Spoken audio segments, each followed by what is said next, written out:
What's up, everybody? Welcome to S.W.A.T MMA, where we're smoking weed and talking mixed martial arts.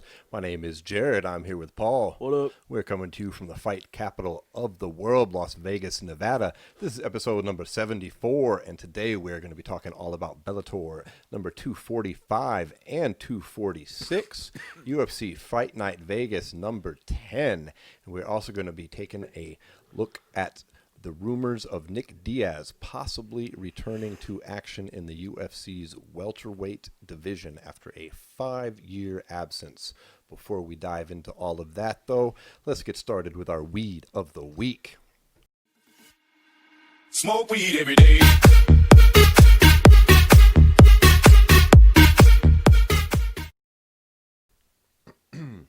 All right, this week we are smoking on one kind of flower and one kind of concentrate. Paul just hit the PAX 3, which we have loaded up with some Skittles Terp Diamonds. I'm going to take that right now.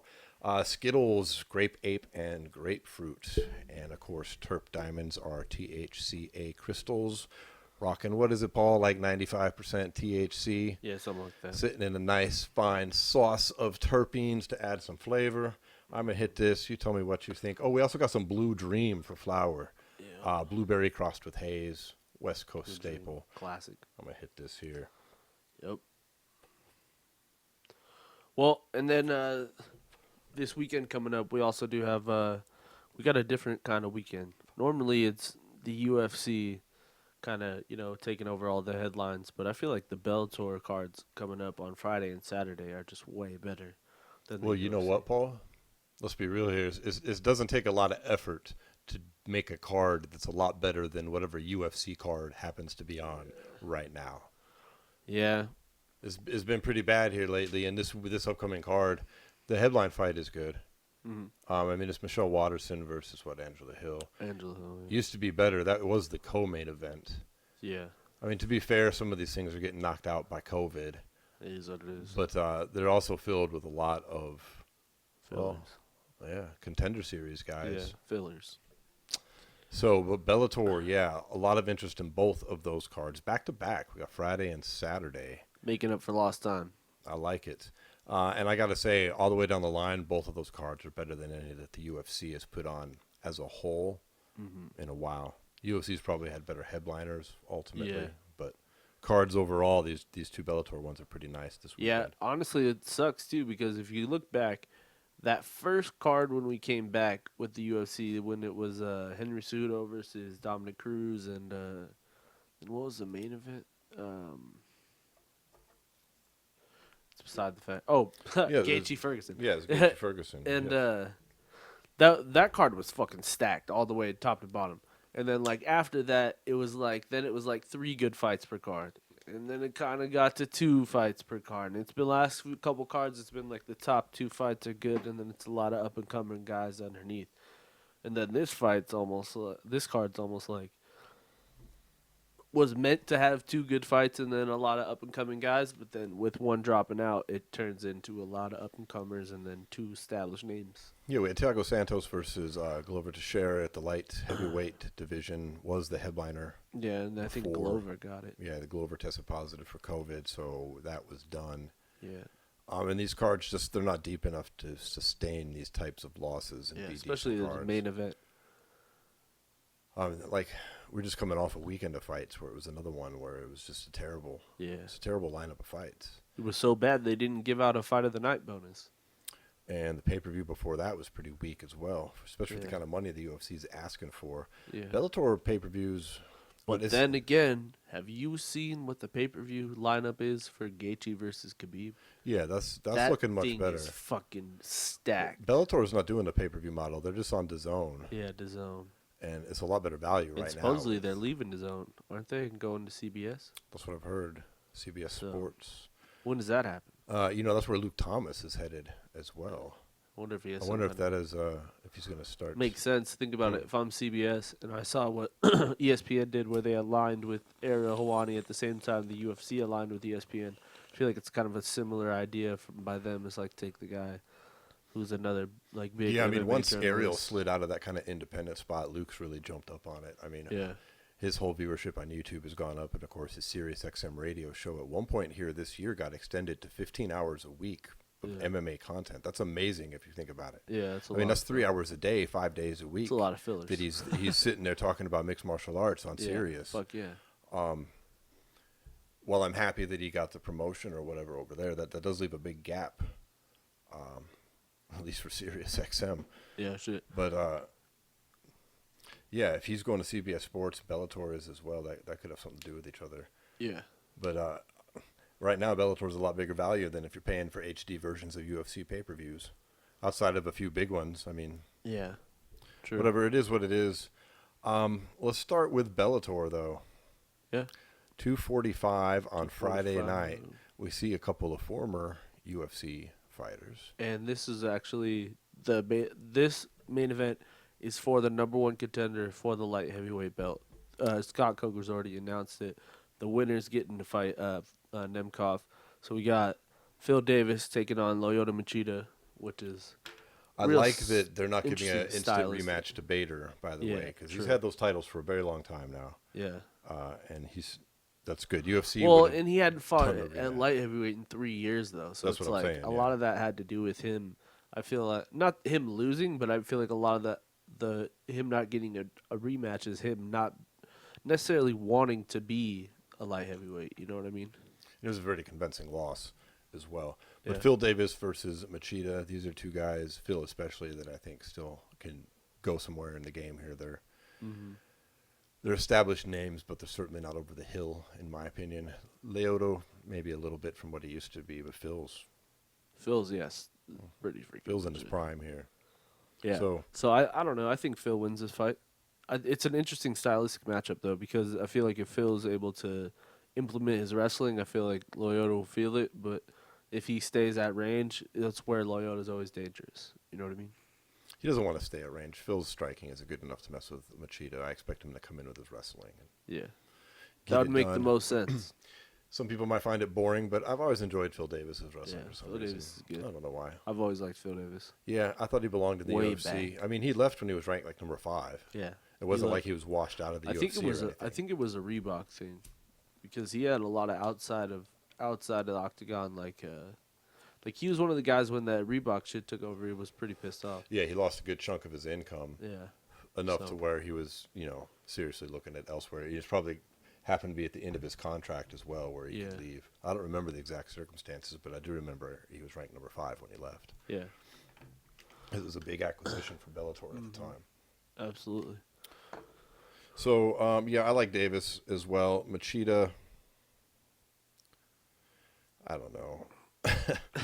Think he's It's over not that the I'm hill? not a fan. It's just I feel that once people figure Machida out, then that's that, and it's been that way his whole career. Like, I mean, we thought we were gonna have this Machida era when he was light heavyweight champ, and then it was over and done. And then he does good, but when he gets up to the elite, they seem to be able to handle him pretty easily.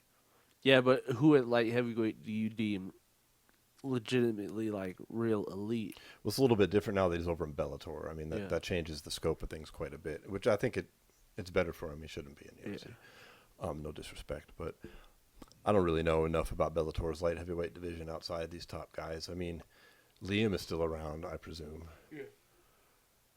Everyone's still pretty around, know. pretty much around. I mean, the champ's been inactive for a while, and the division hasn't had a lot of shine on Well, it. and him and Bader had a really, really close. Phil Davis, of course, had a really close fight.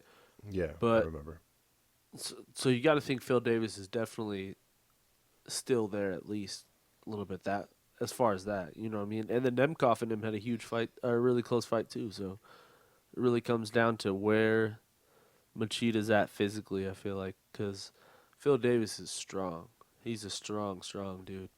And if he's able to take you to the ground and hold you there, it's going to be a long night for him. Absolutely. There's another fight on here I'm happy to see, which is Kat Zingano making her Bellator debut Yeah. against a fighter I've never heard of. I'll be honest. Gabby, somebody. Either way, but the point No is- disrespect to her, but yeah. she's 6-5. I think this is a matchup, and I'm sure she's talented, but I think this is more of a matchup. I mean, Kat's a former world title challenger in the UFC. Yeah. I mean, she has a win over Amanda Nunes when she was in her prime and her head was straight and she was in her peak form. She was very unbeatable, very, very good. Yeah, and I expect this is a fight for her to get back on track here. Yeah. There's no such thing as an easy fight. I don't think even in Bellator, but I think that this is an easier fight for her than just throwing her right into someone in the top 10 or something like that. So absolutely.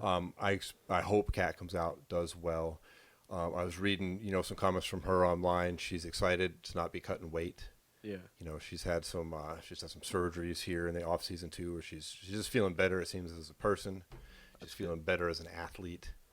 Another UFC vet that's also on this card is Liz Carmouche, making her first fight in Bellator. Another one of those ones that Liz Carmouche or Leslie Smith. Both of them. Both of them on the card as well. Wow. Liz Carmouche. I didn't realize Liz was on there. I knew Leslie Smith was coming on at least this weekend. Mm-hmm. Wow. Well, good. And these are all Kat's at featherweight. Yeah, Liz is I think 125. And I believe she's 125. Yeah. But here's the thing: is she's another one that it's like, what the fuck were they thinking when they dropped her? I mean, they literally dropped her while she was doing a fucking UFC promotional visit. That was so nasty, man. I read that and I just felt bad. Yeah, it's terrible. She's literally at a UFC event. It's not like she gets paid. Yeah. They're just like, please, athlete. Maybe they buy her a fucking plane ticket. I don't know. The probably. UFC's pretty notoriously cheap.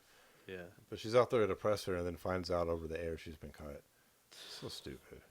She's a great fighter too. She's done a lot for that company, and she didn't. It's not like she was on the way out or over the hill or shot or can't compete at a top level. I expect her to go in there and dominate. I think so too. And same with Kat, honestly, and I hope so for her. Yeah. Both them, I feel like these are both like a chance to really like show the Bellator fans like who they are. You know what I mean? Because I mean, it's a lot. It's been quite a while since we've seen Kat Zingano really like be dominant.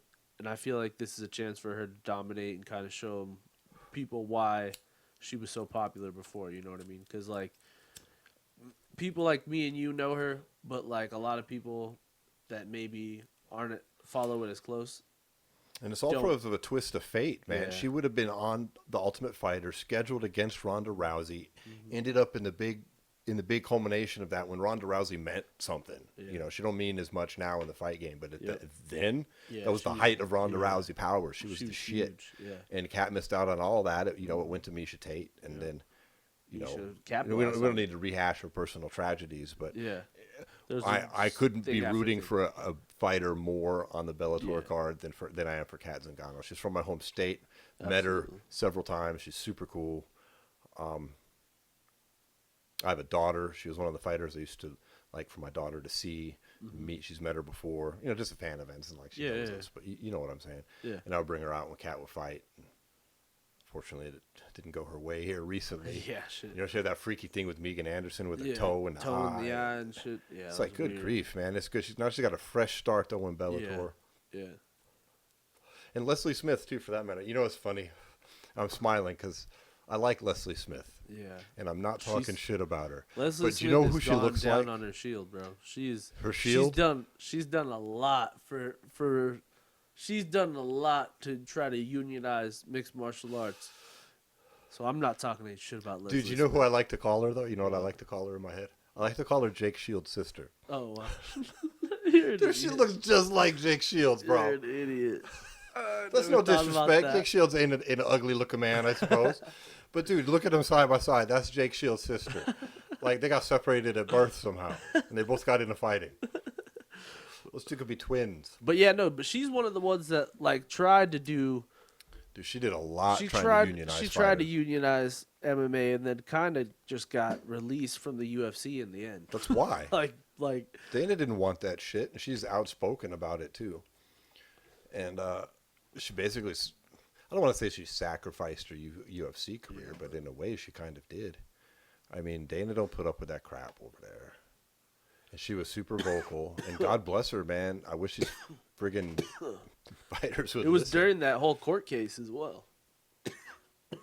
Which is still going on, but stalled out due to COVID. God, another thing that helps the UFC along in that regard.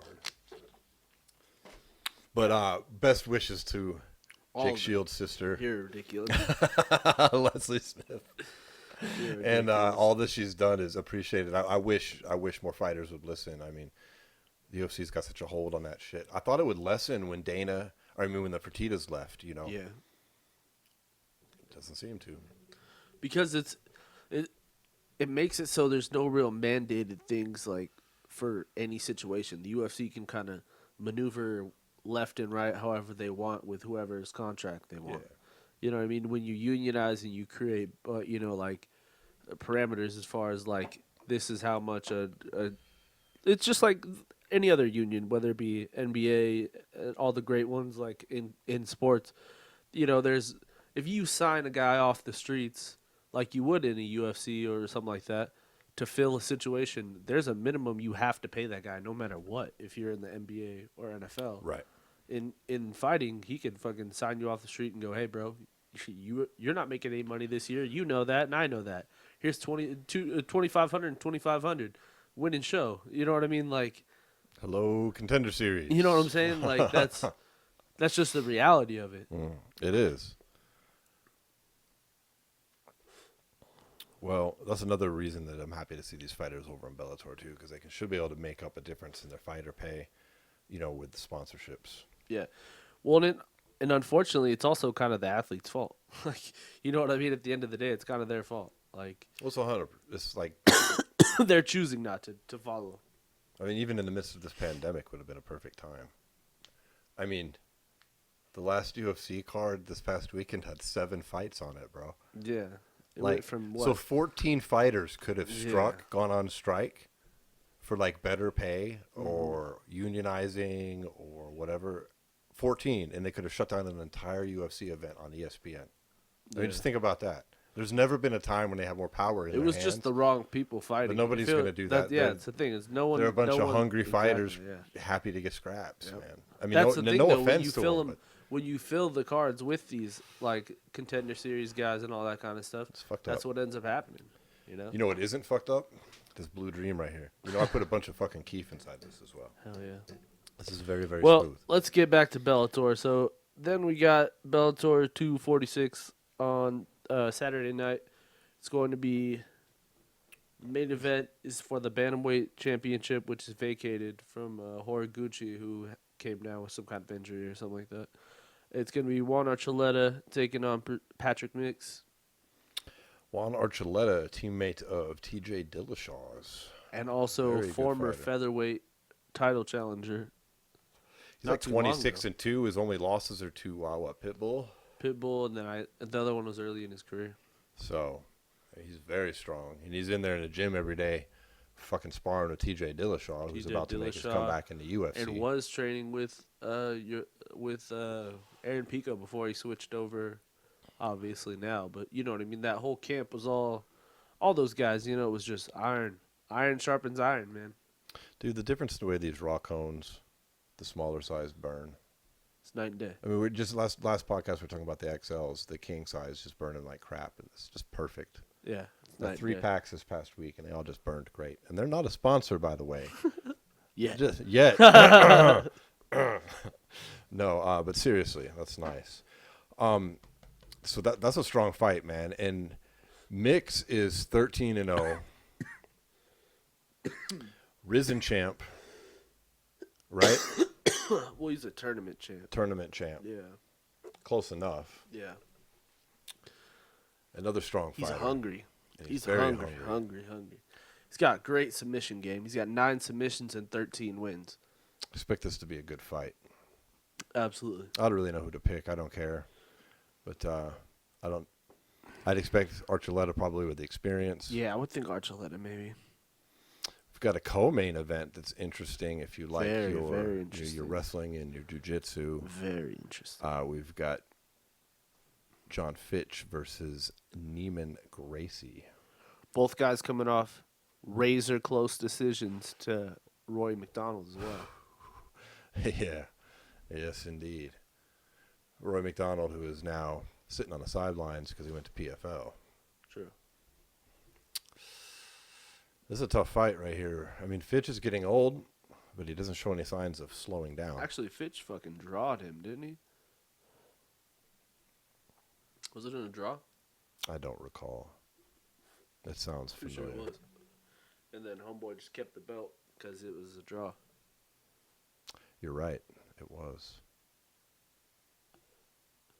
Ty goes as the champion. Yeah. I mean, I don't have a problem with that, but Rory was very, I don't know. Yeah, fuck This Rory. isn't about Rory, though. John's doing just fine. Yeah.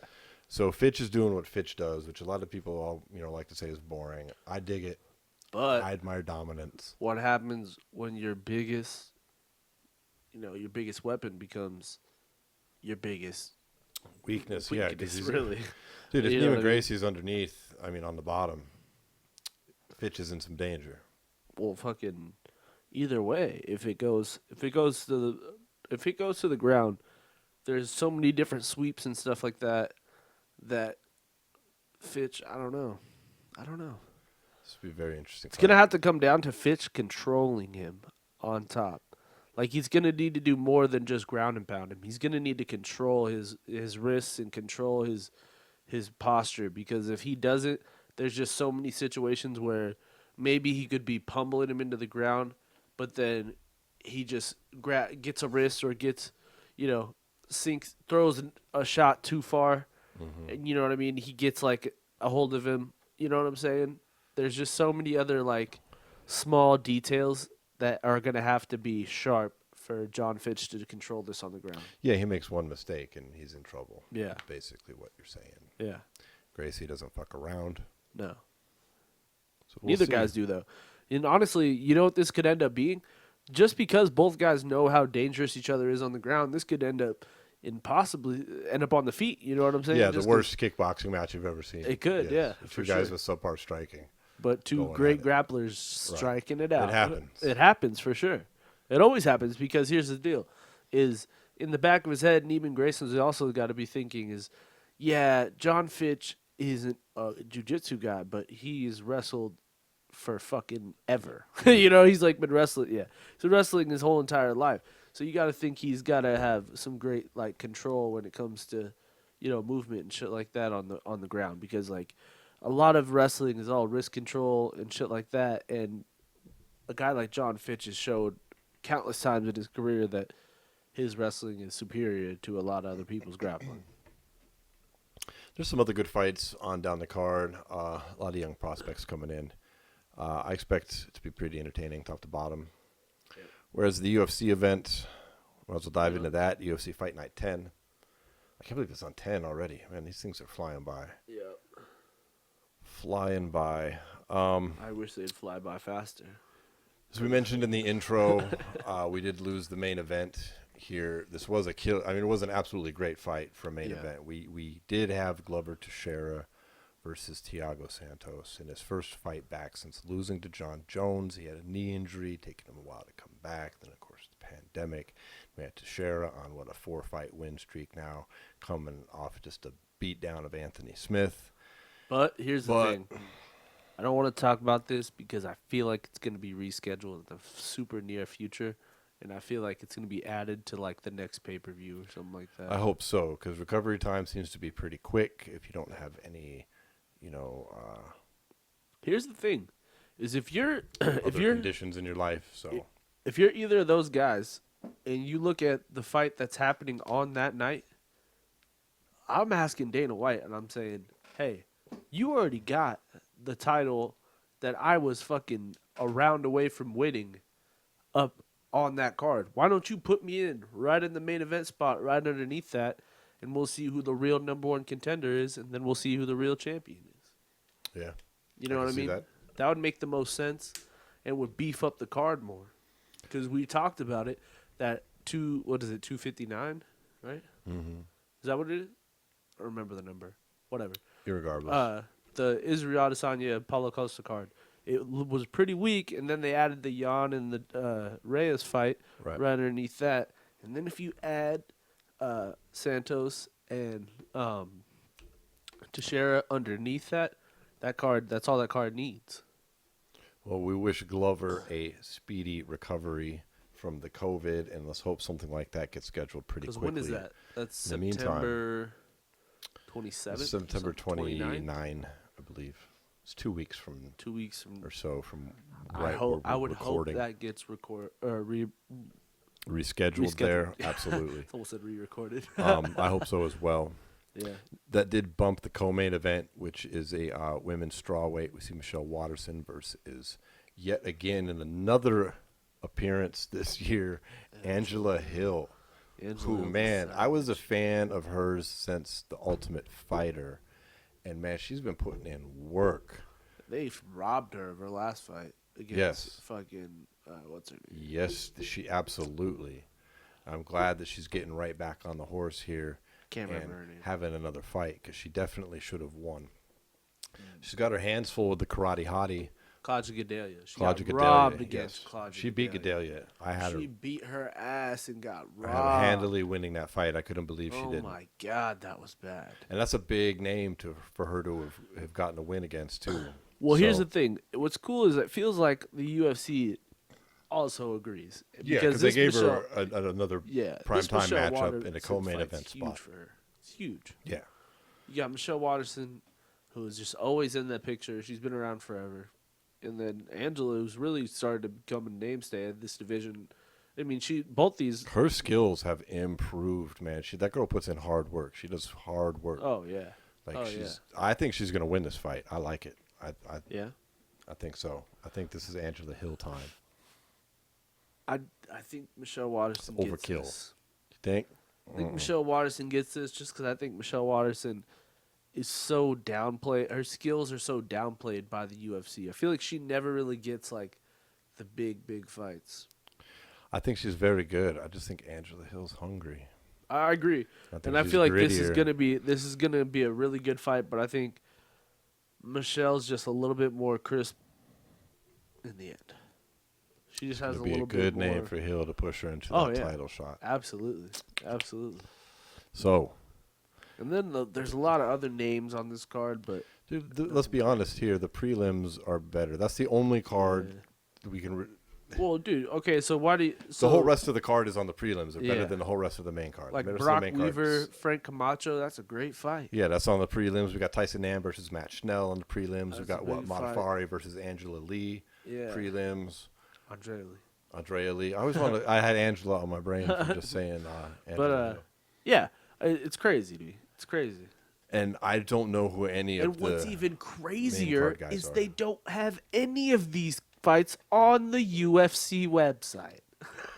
We had to look these fights up through what was it like MMAfighting.com or Yeah, MMA they show Mania two or fights something on the like card that. on the UFC Dude, main website. It's craziness. The It's crazy. aforementioned Angela Hill Watterson fight and then the Brock Weaver fight. Yeah, those are the only two fights That's on it. there. It's unbelievable. And Nuts. I don't understand They're it. dropping the ball. Updating a website is really easy. Yeah. Like, I know virtually next to nothing, Yeah. but I've been doing my own web stuff for years, and I could update their website for them if they hired me to do it. In like, They need your help. I could do that work in about 20 minutes or less, bro. It's probably not even that much. Like, that's from never having seen what they have before. It's not hard. Like, Yeah. I don't understand. They're a multi-billion-dollar company. What is going on here? You want to run a card every week, you can't even put it on your fucking website.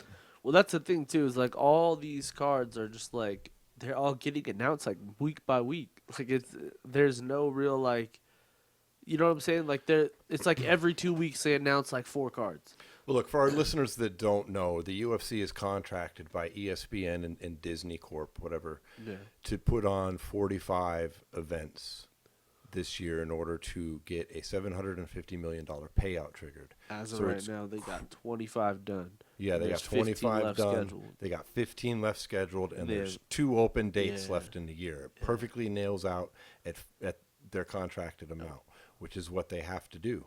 And so they don't care. That's why we can sit here and we look at this Fight Night Vegas 10, and yeah, it lost the main event. Okay. Who are these other 3 fighters on the main card? Other 6 fighters? I don't know who any of them are. I mean, And there's we a have- few. There's like names. like but, I've seen your there's name some somewhere, tough. but Yeah. like, are you kidding? Yeah. I mean, no offense to them. It's tough. It's not on the fighter though. No, it's on no, the no, no. UFC for Like- the bad marketing they're doing to promote these guys. And then you go down on the prelims, which aren't even on their website, and then you see all these named fighters like Roxanne Modafferi. Yeah. Any decent MMA fan knows who Roxanne Modafferi is. Matt Schnell's been around. Tyson Nam. These are decent contender fighters. Brock in their weight Weaver, classes. Frank Brock Camacho. Weaver, Frank Camacho. Like, come on. Dude. At least Macho he's got... Camacho. Yeah, like, Come on. Come So, on, man. it is what it is, though. But the prelims, I'm definitely excited to watch. The rest of the main card, not so much. Yeah. I'd like to see Matt Schnell. We talked about that fight for a minute. I'd like to see him get a win. I've liked that kid since way back in the day. Well, and that's the thing. In that division, they need someone like either of these guys to really have put on a great performance to really like kickstart the conversation again there. Because with like the whole idea of was the division up in the air for the last like 2 years, everyone's like, so are they going to keep doing flyweight fights? Are they not? Now that they've announced, like, no, we're keeping the flyweights. We've already made another title fight. It is what it is.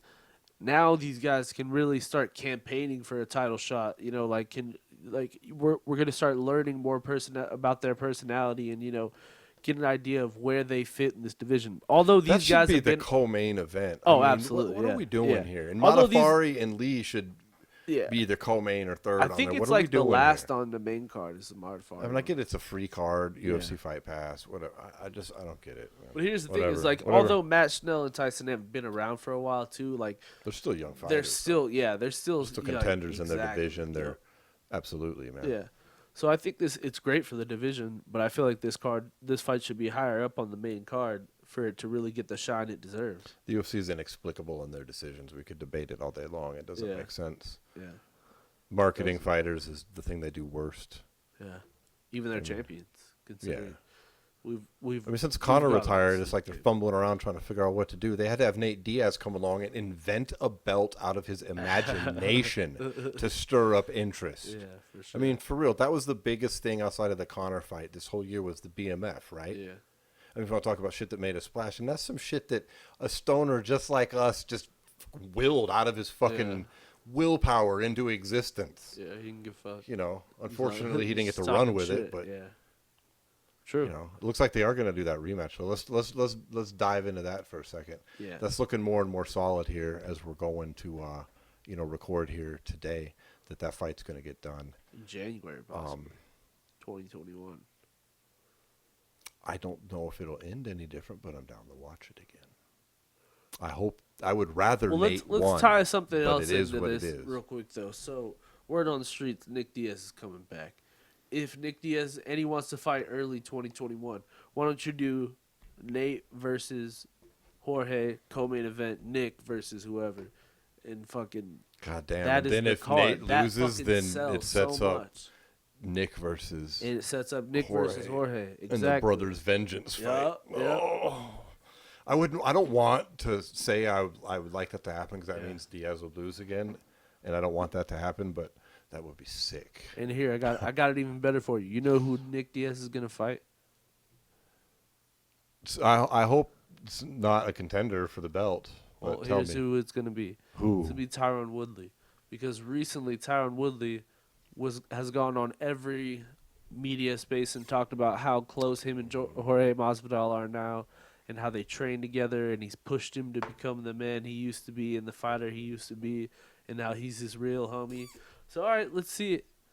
Co-main event: Nick Diaz, Tyron Woodley.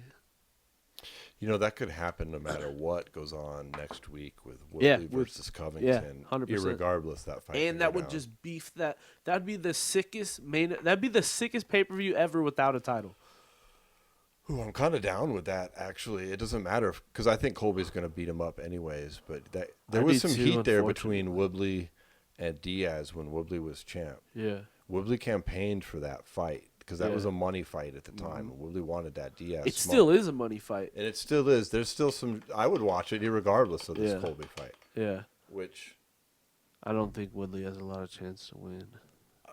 It's the hardest fight for him. I don't know why he took that it's fight. the absolute worst matchup coming off the two drubbings that he's taken as a guy who actually does it equally as good. Probably better than Burns and equally, this far off. The of only Usman.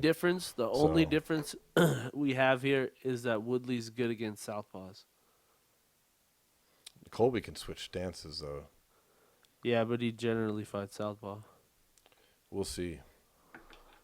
But either way, yeah, I Either like way, the Diaz I like versus Diaz Woodley. Woodley under Masvidal versus Diaz too. Well, I'll tell you what. Let's put a pin in this Nick Diaz shit for just a minute, and let's bounce back to UFC Fight Night 10 because I do want to talk about the Roxanne Modafferi versus Andrea Lee fight. Is maybe the last one on the card we talk about, but we got Roxanne making a pretty quick turnaround after kind of getting beat down, unfortunately, by Jennifer Maia in her last fight. Yeah. I mean, Jennifer Maia is a top talent. There's no shame there. Yeah. But I want to see Roxy get the win here. KGB Lee's pretty tough, though. Yeah. She's pretty tough. That's what I'm saying. Like, this is a tough fight for her. Like, she fights. You got to give Modafferi credit. She doesn't say no to any of these tough fights that she's offered. Yeah. Like, there's other people on the roster that she could be fighting that she'd be very favored to win against. And I feel instead, like she's taking like the toughest matchups possible. Here's the thing: is I feel like she thinks, well, at least her mentality comes from, like, her being around the game for so long. Like, she was around back fighting in Asia and shit like that. When people don't know she put in work for women's mixed martial arts, fighting in Japan. Yeah, when there was no other women fighters in the USA, she had to do it in Japan, making money teaching English to students out there. I mean. So she could fight. Yeah. Like, and then, so, like, I feel like where she's coming from now is, like, she knows that she only has so much time left in the game. And if she's really going to make a serious run at possibly even getting a title shot, these are the fights she has to win. And she's done something that's very hard because she's older. Yeah. And she's very experienced. And then she grew as a fighter, which a lot of fighters just can't do. Like, she came here to Vegas. She hooked up with John Wood over at Syndicate MMA. And her striking has really improved. It was always a weak spot in her. And it's still, it ain't great. Still pretty rough. But if you look at her from before, it's definitely, she's gotten better. And the thing is that I expect in this next fight, she'll be better than she was before because she's in there and she's putting in the work and whatever she's doing. She's got the humility enough to recognize she needs to improve, and then the athleticism, despite not looking like she's very athletic, to actually go out there and get it done. I see what you mean. She could win. Yeah, I'm not saying she's going to get her ass kicked or anything, but she's just not taking any easy fights. No. She's not. She's fighting what it is. She's fighting the toughest she can, and I'm rooting for her all the way, and I hope she wins. So that kind of rounds out UFC Vegas 10. Now we can shift back in. I just wanted to just finish that out. And then get back into this Nick Diaz thing because, we're talking about this because his manager made this big announcement. Yeah. That Nick Diaz did a 14-week training regimen and capped it with a test cut to welterweight in order to announce. Then posted a video of him after he weighed in. In order to announce he's coming back. Yeah, and he looked in shape. He looked good. So we're not just doing a hypothetical here, like, oh, what if Nick Diaz comes back? No, Nick Diaz is coming back for all intents and purposes that we know. And that's pretty serious, dude. If you're doing a 14-week training camp and you do a test cut, you're not fucking around, man. That's pretty serious. Absolutely. I don't think it gets more. Haven't heard anything about him sparring or anything like that this whole time. Nick Diaz is 37 years old. Let's put it that way. He is 37, but he is also a little, unlike most 37-year-old welterweights, he's younger in fight years because he just hasn't been fighting. He hasn't had a fight in 5 years. And he hasn't had, before that, it was 2012 BJ Penn shit? Yeah, true. I mean, he's like two fights in 8 years. He took a lot of time off. I mean, he certainly put in his work before that, but he's taken a lot of time off. He's partied a lot, though, as well. Yeah, you just follow his Instagram, and you know all about that. Exactly. He's been out here in Vegas a lot. Getting his drink on, son. He ain't just smoking. Nick been drinking. But well, and I wonder where the mentality shift came, because what happened to I ain't trying to hurt nobody. I just want to party. He hit the fucking YG shit, and then he didn't want to fight anymore, and now he's back. I'm confused. Well, dude, I mean, I'm just throwing a wild-ass guess here, but it could have been what happens to a lot of fighters is that at some point you realize you're out of shape as fuck and you feeling like you still got it, you know. So he gets back into shape, feels like he's still got it, wants to compete. You know, the Diaz brothers famously like to say they don't like to fight, but they also do like to fight. I mean, for not wanting to fight, they sure are down to get into a fight, you know, and get paid to do it. So, I mean, I get it. I'm not saying they're lying. I'm just saying it's a duality. You can love it and you can hate it at the same time. And they clearly, they both love and hate it. Yeah. That blue dream. Mm-hmm. That's its fucking bottle bubbler. Lay you out, sir. But so I don't know, man. If Nick Part of me wants it to be great, but part of me knows it's just not realistic. Dude, it's really tough because traditionally the Diaz brothers, while both extremely talented, they're both very similar in their fight styles, and they don't seem to have shown a lot of evolution over the years. Their skill set is still very good, enough to I mean, they could go to lesser organizations and dominate with them still, quite likely. But at the top of the game, there's been a lot of changes since Nick Diaz got into the octagon. I don't know if he's kept up with that kind of shit. Dude, it's hard to get them to check a fucking leg kick. I mean, I'm not talking shit. They're excellent. I'm just saying there's a recipe to beating the Diaz brothers, and I mean, how did McGregor win the fight with fucking leg kicks? Here's the problem, though.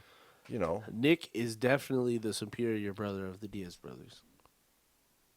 Well, if you look at past versus present, maybe, but Nate's done a lot more at this point. I don't think so. Nate's Nick never even been champion. This is true. Nick's been champion. Nick's fought GSP. Nick's fought BJ Penn. Nick's had so many great fights. I'm not denying it. Here's the problem: is motherfuckers forgot. That's the problem. Honestly, that's really what the problem is. Is like, I feel like it's gonna come down to him just going in there and putting on a performance is really gonna wake everyone up, and we're really gonna see where he's at. Because like at this point, and it's got to be a big name. It's got to be. That's why I think Tyron Woodley makes the most sense. I heard somebody talking some nonsense about Leon Edwards. He ain't fighting no DC fucking Leon Edwards. Daniel Cormier was trying to talk about Leon Edwards versus Nick Diaz. Leon Scott? That'll happen never. No. I think it could be Robbie Lawler, though. Robbie Lawler makes a lot of sense as well. So that's a big fight. That's a fight I can get behind. It's a fight people can get behind, yep. It's a rematch. People have that vested interest. And then, it's kind of a throwback. I think Masvidal makes some sense. Yeah, but I don't think he's going to fight Masvidal because Nate's going to fight him. Yeah, but if Nate loses, and like you just said, 2-0, and then there's like, get his brother. I guess. I don't know. But there's a lot of big fights there, but I don't think he's making a title run. I don't think Nick Diaz is going to be a welterweight champ in the UFC. And no disrespect, it's just, dude, you've been out for 8 years. You had 2 fights, and the game's I don't think he necessarily has to, though. Me neither. I don't think that is maybe even the goal. He should just do some money fights, man. That's what I'm saying. I think the goal is more to put on a show and get paid. Term. Big fights. Yeah. Fight for the BMF title. Yeah. Fight Jorge, yeah. Fight Jorge. Fight Connor. But if you're Jorge and you're trying to get back to that belt, you're not going to beat Nate and then go, all right, let's go, Nick. He could do that too. Nate and Connor could fight, and if Connor beats him, he could fight Nick too. It's just like brother on brother crime, bro. Or they can fight each other, Nate versus Nick. They've had some drama lately in the media, dude. Like they've been kind of weird against each other, dude. Fight each other. Fuck it. They're both 170. Someone's got to get the belt. There's about as much a chance of that as the fucking Edwards fight happening. Fucking DC. DC's crazy, but I understand his logic behind it, though. Like, I think he was just going down the line and being like, okay, this guy's booked, this guy's booked, this guy's booked, this guy's booked. But in all reality, he knows, and we all know that in the business world, no fucking way would Nick Diaz ever fight Leon Edwards, even if he wanted to. No. Well, Unless okay. there was a belt attached. Here's to a question about DC. You read the news, right? It came out with DC and the UFC. Yeah. Chris Cyborg was reacting to it. So it comes out here in the past week or 10 days that after the first Jon Jones fight that he lost, Yeah, he got paid $300,000. They handed him a $700,000 check to make it $1 million. yeah, they gave him $1 million. Yeah, And then he said on other things that they've done other stuff for him as pretty well. much similar shit. And then Cyborg comes out and was like, yeah, that's why you're a shill for the UFC. You say whatever the fuck they want you to say, while the rest of us fighters couldn't get paid jack shit. And what do you think of that? Is there validity there? Because let's be real. He comes out and says some pretty pro-UFC things all the time. He's very well liked by the promotion for whatever reasons. Here's my problem. And he even gets a job. I mean, I'm just saying, like, compare the treatment of him to other fighters. It doesn't. They didn't give John. I mean, just hypothetically, they didn't give Jon Jones $1 million in a job. They didn't give Anthony Rumble Johnson didn't get that shit. Lionheart Smith, no. Yeah, I mean, yes, DC's more accomplished. Stipe don't have no job doing jack shit. Here's the thing, though. I'm just saying. Yeah, I see what do you you're think saying. of that? It's the company. Yeah. I mean, now it doesn't matter so much because he's retired. Yeah. But is he a UFC shill? Personally, I think all these guys are. Here's the problem, though. Here's the problem. It's like, maybe he is, but like, at the same time, put yourself in his shoes. What are you gonna do? Turn down $700,000? What are you gonna do? Turn down 3 title shots? What are you gonna do? Turn all this shit down? Not be a commentator. Like, what are you not gonna be a commentator? Not be in the video game? Not do this? Not do that? I feel what they're saying, but like, what the fuck is he gonna do? Not take the money they're fucking handing to him and just like take it? Like, I get it what they're saying and like all that shit, but him as a person coming from where he came from and like, you know, like, it's just not.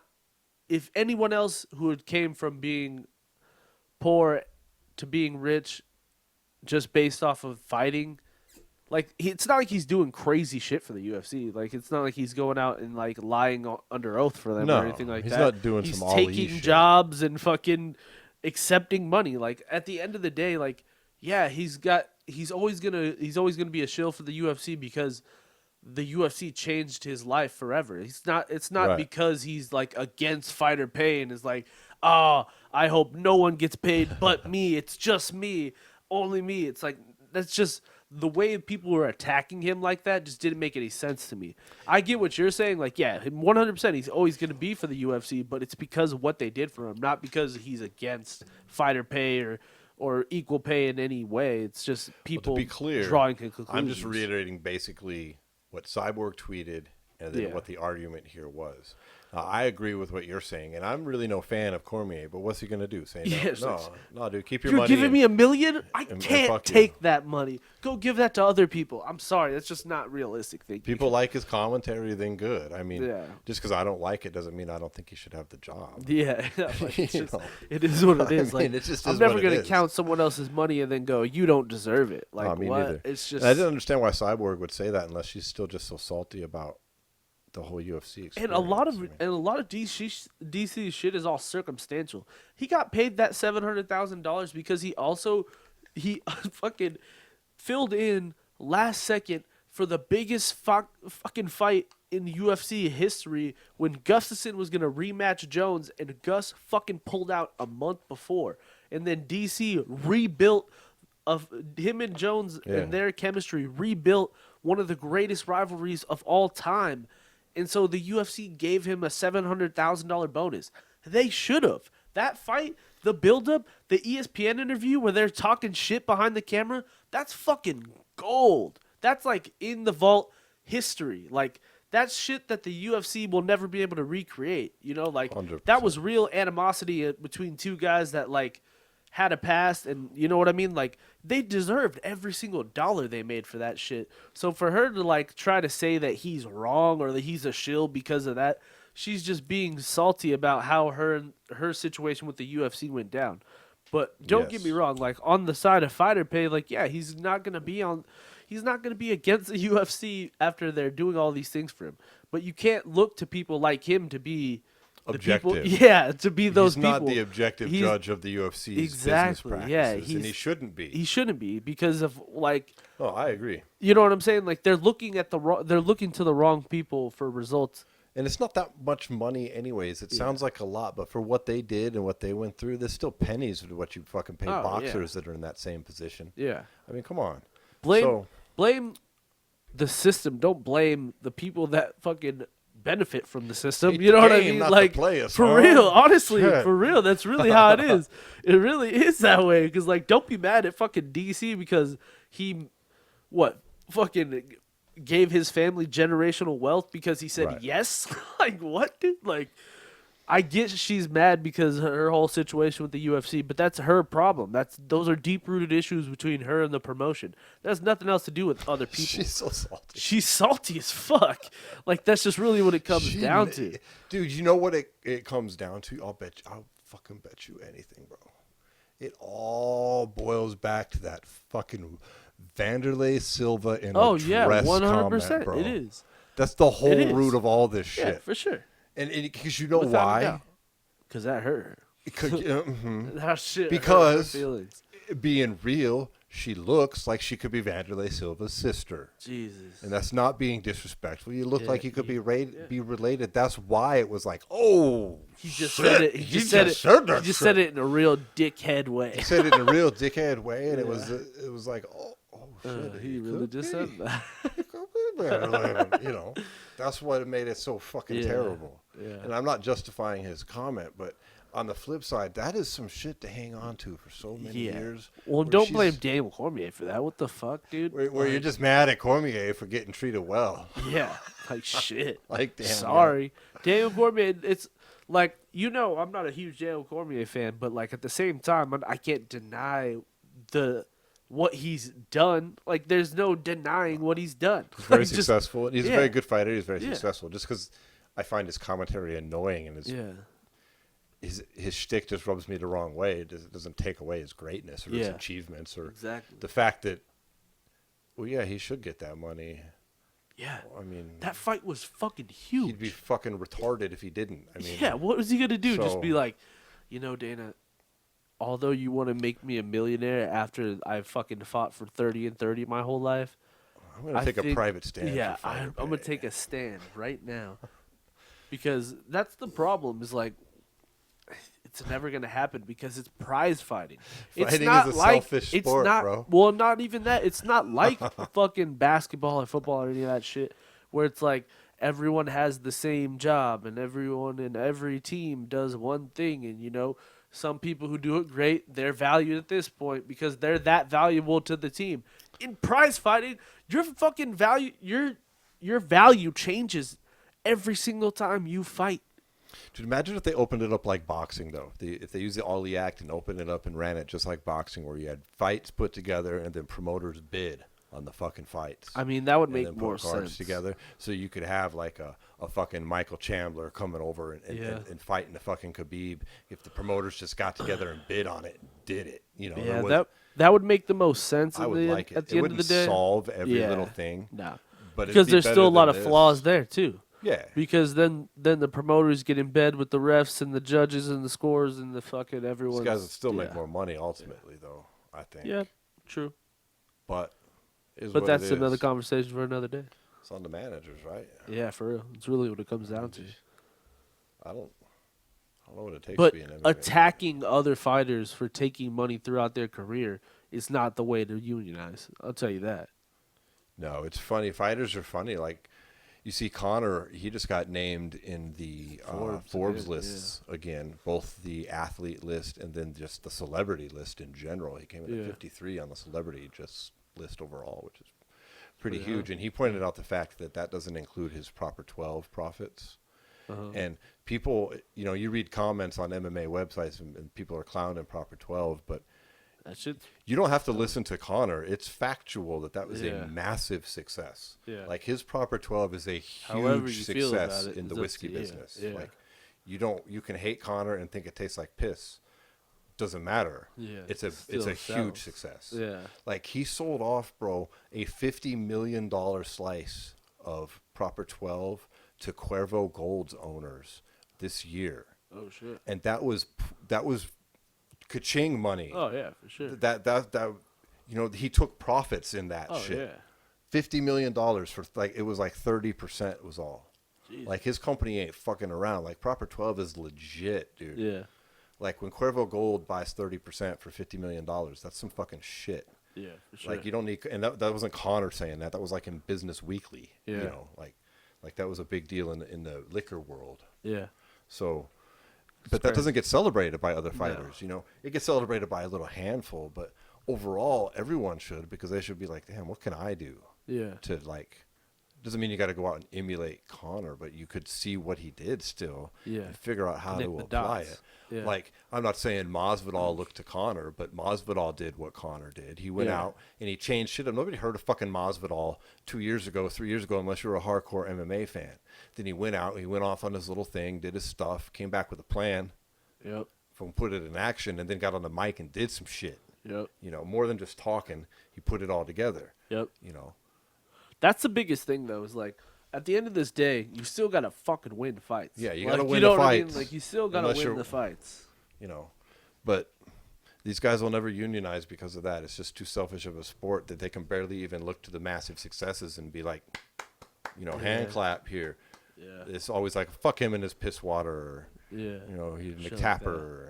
like yeah, shit like that. It's toxic. Yeah, that there should be a fucking, like, there should be a business school for MMA fighters about how to run their careers, where they study people like fucking Conor and Floyd Mayweather that went out and made a shit ton of fucking money by doing their things different. True. And then, not that you can copy it and do it exactly, but you can learn. Yeah. You can Well, and here's the thing: twist is it your way and make more money. maybe you don't have to do the things they did on the fucking outside, as far as like the shit talk and all that. But you can do everything they did on the business side, as far as investments and starting yourself businesses and shit like that. Yep. You know what I mean? It's crazy. Very smart stuff, man. Or like fucking Ally Quinta, another great example. Ali as well. Al's the guy who's a fucking, he's selling. Yeah, you don't have houses to on go the out and be side, some massive slanging. multimillionaire like Connor. Al went out and got his shit done and leveraged his MMA status into real estate. Into the, he wasn't just another real estate agent. He was the fucking UFC fighting real estate agent you can see on TV. Yeah. And he played that up in all of his fucking real estate stuff. Yeah. You know what I mean? And that's an example right there. Yeah. He's not copying what Connor did, but he's seeing you go out and you just You can use your name. yeah, That's you your use name. your stuff name even is on a brand. smaller Yeah. scale, man, and It's then crazy. you just build, man. Yeah, it's nuts. People clown on Al too. I should be celebrating that motherfucker too. Yeah, So- it's part of the problem. Absolutely, dude. Fighting's like- a weird sport. Yeah. Well, because it's like I was saying before. It's because on any given day, your value as a fighter can start from 0 to a fucking 100. You know what I mean? It's like a guy like you were saying, like Masvidal shows up. Everyone was like, "What the fuck is Darren Till doing fighting someone like Masvidal?" He just fought for the belt. Like everyone's like, "Why is he fighting Masvidal?" Masvidal comes in and takes advantage of a situation where he was going to be, you know what I mean? He's like, he just beat the guy who fucking just fought Woodley. He's like, actually literally, doing the like, smartest thing he could do as well was is crazy. fighting this rematch with Diaz because keeps the hype up. it train keeps going. the BMF thing going. Yep. It gets his shine back a little bit from losing in the short notice fight in the championship bout to Usman. Yeah, And he's probably going to win again. yeah. And it And gets if him that Raleigh little bit of fighters shine win again. again. And then he can parlay that into another Or Nick payday, Diaz. at least one more shot, Yeah, or Nick Diaz. title shot or something else. Smart. Well, let's talk about someone else who's doing something similar to this. Now all of a sudden we're hearing Brock Lesnar's coming back. What's going on with that? Brock, he always does this. Yeah. But there's a little bit There's a different, slightly different this time in the it's fact that he's been different taste in your scrubbed mouth. off of the WWE website. Yeah, he's been and talks broke down between the two parties, Yeah. which is why he declared free agency. Like, I don't know Now how you've it got works. that Stipe business, to chiming be in honest. saying that actually If anyone's it should fighting, be, it if should anybody's be fighting him. Brock, it should be me. Fuck all of you. And then you got Bellator on the other side saying, "Well, we'll make the biggest fight that never was. We'll take Brock Lesnar and we'll put him against Fedor. will promote it as the biggest fight ever. And are you fucking kidding me, dude? Everyone will watch that. I don't Brock give a has fuck. a legit chance of winning that fight. Oh, more than a legit chance. He's gonna fuck him he's up. got his hands full with either Jon Stipe, Jones or yeah. Stipe could Yeah. easily beat up Brock. Yeah, I think so. But he could fuck up fucking Fedor, dude. Fedor, he's gonna fuck up. He could maul Fedor as long as he don't get KO'd. Yeah, or like some judo shit, Yeah, or not judo. What does he do? Sambo. he's sambo and judo mix of both, I do Yeah. believe. But I mean, and that's not knocking Fedor, but Brock's in way better shape, dude. Yeah, Brock's he still is. a beast, Yeah, and Fedor's over the hill. yeah. I mean, they're both over the hill though. Yeah, but Brock's 'Cause over Brock the hill. didn't- Ain't nobody else is over the fucking Yeah, hill. but Brock didn't look terrific against fucking Mark Hunt. He looked pretty solid. I mean, this was when Mark Hunt was still, a little bit more He respect. more or less just took him down. He didn't his really name. deploy any of the ground and pound that he had before. He just more or less took Mark Hunt down and held him there. Short notice still, too, basically. I mean, that fight came together pretty fast. But I thought it was a good performance. I guess. It wasn't, he didn't terrorize him, but, Yeah. Mark Hunt at that time was a top, 5 heavyweight, I don't know. I don't know, but I didn't think he looked that great. I think Brock is a live dog over in Bellator, and I think it's a big money fight. Whoever he fights in the UFC. Well, if think he about does it. He that. can go to Bellator, get a 3-fight contract, fight Fedor, fight Bader, and fight whoever else, and dip as the Bellator champ, and make 2 different legacies and 2 different reasons why people will say he was great. UFC champ and Bellator champ, And later. then dip out of Beats and then Fedor. dip away from WWE because then he doesn't have they already got rid of Kane, which was supposed to be his next big rivalry. Was Kane was getting signed to WWE, and they did 2 matches, and then COVID hits and they had to cut Cain Velasquez, so now they take away his foil, you know what I mean? Mm-hmm. So then I don't know. Could be. Bellator has the ability, as far as I know, to put on pay-per-views. I mean, they did the one Yeah, MSG they did the MSG and this one. would be a time they're not going to put fucking Brock versus Fedor on Days and No, DAZN. no. So they'll do the pay-per-view, and they can offer Brock a lot more money than UFC can because of the ESPN deal. Mm-hmm. So I wouldn't be surprised, Paul, if what we see this time is instead of the traditional, which is Brock plays, Vince McMahon versus Dana White, I bet he's going to try and play Dana White versus Scott Coker, only just to leverage Bellator into paying him more money because it makes sense, dude. Or all these big numbers start coming out, and then he just makes the WWE sign him to these bigger numbers, which That's always happens. always a strong possibility with Brock, my friend. Yeah, Brock's always in for that kind of shit. What do you want? I would prefer he went to Bellator, beats Fedor, I think leaves as Bellator champ. would be his best chance. fights the championship. Best shit. It would just be interesting if he went to Bellator, Yeah. Because I'd like to see him against Ryan Bader also. Me too. So, Yeah, these are very different things than fucking around with Stipe yeah, and Jon Jones. yeah. Although I do think Stipe and Jon Jones would be fucking ridiculously huge fights. It would be. And Brock is capable of winning those fights. I'm just saying he would be heavily favored not to. I don't know if I agree Heavily with that. favored not to. But it's a heavyweight fist fight. Yeah, I mean, true. some At the shit end could of happen. the day, Yeah, So true. But I think, Bellator makes the most sense for them. that'd be dope. I'm behind If he it. wants to make some big pay-per-view money. But it all really comes down to where he is physically, I feel like. When he dipped his toe back into the UFC, what was that, 2 years ago now? When he went up and pushed DC. Yeah. That was almost 2 years ago now, huh? Yeah. He So was so much bigger than Cormier. yeah. So that's the thing is I just don't was he really, really about to sign with the UFC? How close were those talks? I would need to know just to really give you a real shot of what I really think is going to happen. You know what I mean? Because if those conversations were close, then I think Jon versus Brock is the biggest fight you could ever make ever. Ever. It would be the highest selling pay-per-view in the UFC ever, I think. Because Brock Lesnar has so much commercial appeal on top of Jon Jones having so much commercial fucking hatred. You know what I mean? Because of what he's done in the past. that fight is just money, money, money, money, money, money. I don't give a fuck about the new ESPN pay scale. You better pay those motherfuckers so you know you're gonna sell. There's a possibility for that to happen as well, because if Brock were to re-sign with the UFC, he is going to have to submit to 6 months in the testing pool before he can fight. That's another thing he ain't gonna want to touch. None of that. Whereas Bellator, no. Like, come on in, brother. Just the standard commission stuff. Yeah. So. I think he makes most sense. They're doing a bunch of shows on fucking Indian land right now, which I'm pretty certain doesn't have much of a drug testing commission going on. So let's be real. Yeah. That could pay an attention to it as well. Yeah, true. So I agree with you on everything Bellator's you're saying. the I'd way love to to go. see that Jon Jones fight. I think Stipe deserves the fight. I'd Fuck like to see Stipe. Stipe to get that money. And I think he'll fuck up Brock. I think so too. But I think most likely we're seeing Bellator and Fedor. I think the Fedor fight's what makes the most sense. It's that or back to wrestling. Wrestling. Prescripted money. Which isn't always Big a bad time idea. money. Yeah, fuck. Dude. He could, if he can get these MMA promotions to really offer him some serious money, he could take that back to the WWE and be like, "Where do you want me to sign?" Like, you know what I mean? Speaking of smart combat sports businessmen, athletes, Brock, look at Brock, for Brock's fuck's smart sake. as fuck. Yeah.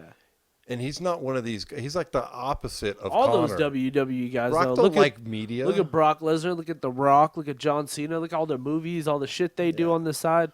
Dude, those guys know how to fucking market themselves. They and sell all in that various shit. ways. Like Brock hasn't gone the action star route. He loves his privacy, famously so. He doesn't get on the mic and do some crazy shit like The Rock. Sometimes he does. I mean, sometimes he does. He does all right, you know. But he's not holding pressers like fucking McGregor. Dwayne Johnson. He's not, you know.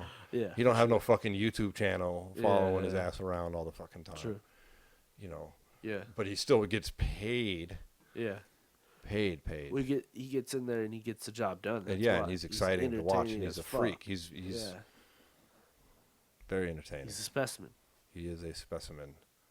So, And he's like, I don't know, he's just entertaining as fuck. You know what I mean? yeah, Like, he's got a lot of charisma. yeah, that too. Yeah, exactly. That's the word I was looking for. I remember when he was fighting Overeem before the drug testing came in. I had a picture of that for the two of them facing. But that was off, and they even were these after he was massive, hurt too. roided out dudes. Yeah, that was Imagine after him the before diverticulitis. he was hurt, though. Imagine if they would have fought before he got hurt, dude. It would have been even more ridiculous. Then Dude, we're Brock like, was a beast in his prime, and he remember when was him never and in Shane his prime. Carwin fought? Yeah. When him and Shane That was Carwin killer. fought, you want to talk about two fucking freak athlete body crazy looking motherfuckers? Him and Shane Carwin, holy shit! I know, it's two biggest hands in Oh, MMA, right there, Ever. pounded on each other's Nuts.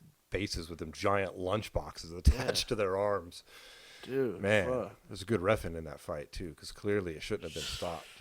You know, Bro, that should have been stopped. hell no, dude. Brock Brock ate was it. getting Brock ate it fucked like a man. Up, dude.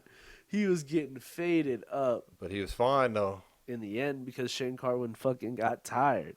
Brock choked He woke him his up. ass out.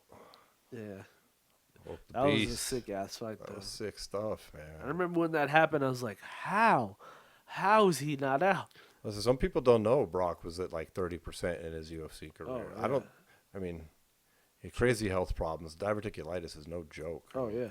Why do you think GSP hasn't fought for the last 6 years, Yeah. dude? He's had similar, not diverticulitis. I think he has actually had diverticulitis. I think he did. Yeah. But he I had don't know some, if he had the same like Brock had to go up a bunch of surgery. yeah, and all Brock that has stuff, like but- had like a foot taken out of his freaking small intestine. Yeah. Yeah, crazy. It's craziness. He had issues, Yeah. but he's doing fine now. Fuck. I think that's the biggest thing though, is him going to Bellator would make the most sense. I agree with you, my friend.